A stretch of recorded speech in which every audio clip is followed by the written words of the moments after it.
Dans mon pays, dans mon bloc, je suis pas juste une vieille qui raconte des histoires. Je suis la nonna. Et ici, ça veut dire quelque chose de concret. Pas une médaille, pas un poste officiel, mais un rôle que tout le monde reconnaît, même ceux qui font semblant de pas voir. Ici, on est environ 1100 dans le bloc. 1100 âmes, 1100 histoires, 1100 galères. Des familles du chouk, des migrants, des anciens de la rue, des jeunes qui poussent, des vieux qui tiennent encore. Et c'est à moi qu'on vient.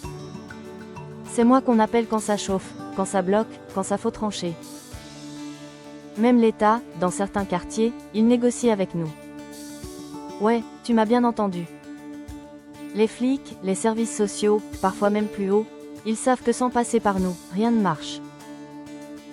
Tu veux entrer dans le quartier? Tu passes par nous. Tu veux que ça reste calme? Tu nous parles. Tu veux ramener un gosse qui a merdé? On te le ramène nous-mêmes, soit à coups de babouche dans le derche jusqu'à ce qu'ils comprennent, soit par l'oreille jusqu'au poste de police. On fait le sale boulot qu'ils peuvent pas, ou veulent pas, faire. Et ils ferment les yeux, parce qu'ils savent qu'avec nous, c'est plus propre que si ça part en vrille. Même l'IDF négocie les dates chez moi. Quand il y a des opérations, des contrôles, des trucs sensibles dans le quartier. Ils viennent nous voir pour caler les horaires. Parce qu'ils savent qu'on peut calmer le jeu, qu'on connaît tout le monde, et qu'une étincelle ici peut partir très vite. On n'est pas des balances, on n'est pas des collabos. On est la structure qui tient le bloc debout. On protège les nôtres. Le rôle de la nonna, c'est ça. La justice de rue. Si un jeune déconne, c'est moi qui décide s'il prend une correction maison ou s'il faut aller plus loin. La protection. Personne touche à une gamine, à une femme, à un ancien sans que je le sache. Et si ça arrive, je descends. Les relations et les mariages, on vient me voir pour tout. Nonna, il veut épouser un tel, tu le sens comme? Nonna, ma fille sort avec ce mec, il est clean? Je pose les questions, je regarde dans les yeux, je dis oui ou je dis non. Et on m'écoute.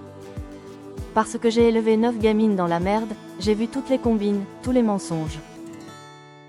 La cagnotte, ma famille me demande, et je gère la cagnotte du bloc. L'argent pour aider celui qui perd son boulot, pour payer le médecin quand il n'y a pas de papier, pour les funérailles dignes, pour la petite qui doit aller à l'école, pour la mère qui peut plus nourrir ses gosses. C'est pas de la charité, c'est de la survie collective. Et je rends des comptes. Tout le monde sait où va l'argent. C'est une responsabilité énorme. Je dors pas toujours tranquille. Parce que 1100 personnes, ça veut dire 1100 problèmes possibles. Un mariage qui tourne mal, un jeune qui commence à dealer fort, une famille qui explose, une descente de flics. Tout finit par arriver chez moi. Sur le toit du hangar, le soir, je fume et je réfléchis à tout ça. Mais c'est aussi une fierté de ouf. Parce que j'ai commencé à 9 ans avec 9 gamines dans la rue, et aujourd'hui je tiens tout un bloc. Les jeunes m'appellent Nonna, avec respect. Les anciens me saluent. Les meufs à talons du Florentin savent qu'il vaut mieux baisser le ton quand je passe. Et mes filles, Naïma, Flora, Nora et toutes les autres, elles savent que la maison est toujours ouverte. Je suis pas parfaite. Je suis encore violente dans la tête. Je peux encore choper quelqu'un par les cheveux ou lui coller un front. Mais je vise mieux maintenant. Je protège plus large. Je transmets. C'est ça, être la nonna à 32 ans. Pas juste un titre. Une charge. Une famille de 1100. Une responsabilité qui pèse des tonnes. Et une fierté que personne pourra jamais m'enlever. Voilà ce que je suis aujourd'hui. Et tant que je respire, le bloc tient.